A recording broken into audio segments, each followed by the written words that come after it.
Hey YouTube, Dawson Rider here with my review of Sentai Hero Series 1 through 9 for Uchu Sentai Kyuranger. So these are our standard, roughly like a little bit bigger than 5-ish inch, I think 5.5. I don't know maths. I don't know why they say maths either, there's only one math. Anyway, but standard vinyl figures we get for the series. Typically we only have about 5, but since there's 9 Kyurangers, we have all 9 at once, which is like the most I've ever bought at one time for a current series.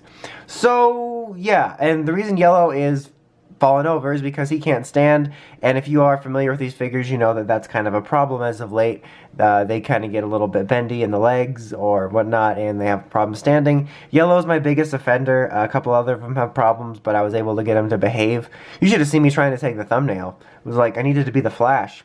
Anyway, so if you're not familiar with these figures, they're fairly just standard, very lightweight vinyl figures with honestly pretty decent detail. Usually they're actually more detailed than a lot of basic figures here, but the articulation only comes from the waist and the arms, but otherwise they're very basic. They used to have a little bit more articulation in some areas, not like a tremendous amount, but some case-by-case basis, and sometimes came with a weapon, but now nothing. But they're pretty basically detailed. And these, I was pretty excited for these, I mean, because it's the most of figures of these we're going to get until PR rolls around, and I like the suits, and I'm a little bit disappointed by them. Not that these are like anything that are like a major, you know, item that has varying quality to great to good. They're usually kind of somewhere around decent looking, but nothing that spectacular. But these just disappointed me a bit. Like, I do have to say, though, that the helmets look better than I thought, mainly because they have a very distinctive sparkle look, and some of the pictures made it look kind of funny. Like, the way they tried to do the sparkle made the visors look funny, but I think they actually pulled it off pretty well. I still think they could have tweaked it a little bit better to maybe just make it more black and then highlight the sparkles a little bit to make it look a bit more accurate, but they're better looking than I thought up close. But all the details everywhere else are just kind of passable. All of their changers are just like one color. The silver's just falling over. Here's Pink, who's a little bit distinctive because she actually has wings on the back. She actually stands pretty well, which is nice. I was kind of worried about a couple of the more odd ones that have like extra parts and stuff. Silver stands okay. He definitely looks very gray though.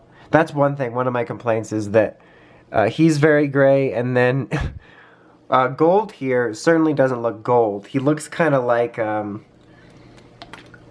to think, like almost like pea soup, but if it were orange, like yellow pea soup. Like, and I know that these aren't usually the most highly detailed figures, but I've had some gold ones over the years that definitely look more gold.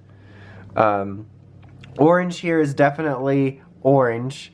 It's not quite that orange from what I see in the show. I wish they was toned it down a little bit so it didn't look quite so emergency. And he is unfortunately one of the ones that I have problems with standing just a smidge. I can get him to. Obviously he's been behaving pretty well, but it's a little bit of a problem, which is unfortunate because he's probably my favorite design of the bunch. Or one of them at least. Alright, and then we have blue here, which is interesting because they actually do, I was curious about this, they do have a bit of a different material molding here to simulate the fact that he's kind of furry in the show. It's much more of like a microfiber-ish soft fur, but I appreciate that. They could have very easily just made him the usual vinyl material, but they actually did differentiate that, and honestly it does even almost look a little bit better than the show. The scarf very much so blends in, like it definitely poofs out a bit more in the show. I wish it just extended out a little bit more to highlight that. And then this is the other one I was most disappointed by because he's also one of my favorite designs.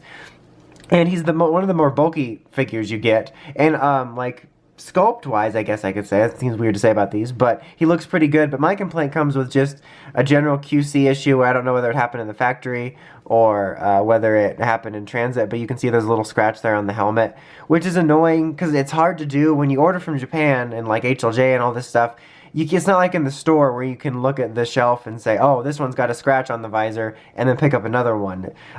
Fortunately, I haven't had too many issues like that over the years. Maybe like a tiny nick here or there, but nothing right across the face, which is kind of sucks for this because, like I said, he's one of my favorites. All right, then we got green here with her unique Princess Leia-y look, and then yellow, as I said, my biggest offender of falling over. And his visor is unique because it juts out, and obviously it's not quite as exaggerated in the show, but it seems even a little bit short for what it's supposed to be here. And like the way it looks in the figure with the mouth makes him look like he has a really like sourpuss look on his face.